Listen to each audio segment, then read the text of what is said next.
Britain will use a series of gatherings of world leaders this year, the G7, G20, Nato and EU summits, to try to build a global coalition opposing Russia after chemical attacks in Syria and the UK. See related Russia-China, the New World Order. Are Russia's elections fair?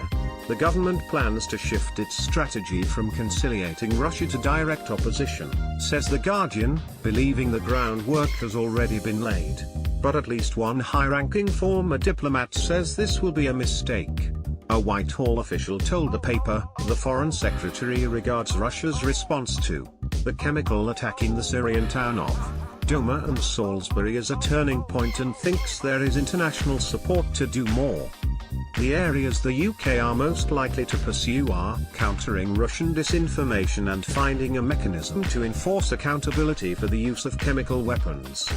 A cross-party consensus is developing in Parliament to respond to Russian corruption, aggression and mendacity as security and foreign policy threats, rather than prioritising trade and other economic matters. Jeremy Corbyn has been less willing to point the finger at Russia, but last month the Daily Telegraph said he was being openly disowned by his own MPs amid accusations that he has sided with President Assad and Vladimir Putin over military intervention in Syria. Ministers wanting to impose fresh sanctions would therefore find significant support on Labour benches. According to The Guardian, they would like other nations to join them in a containment strategy for Russia. This would involve cybersecurity, NATO's military position, more sanctions and tackling Russian propaganda, out-and-out lies as it tries to consolidate an international consensus. The UK will make the case that Russia is a state uninterested in cooperating to reach a common understanding of the truth. Alicia Kearns of the Foreign Office said, when we are dealing with most malign states or even terror groups, an element of truth is expected to increase the efficacy of their disinformation, but with Russia there is no commitment, or adherence, to the truth.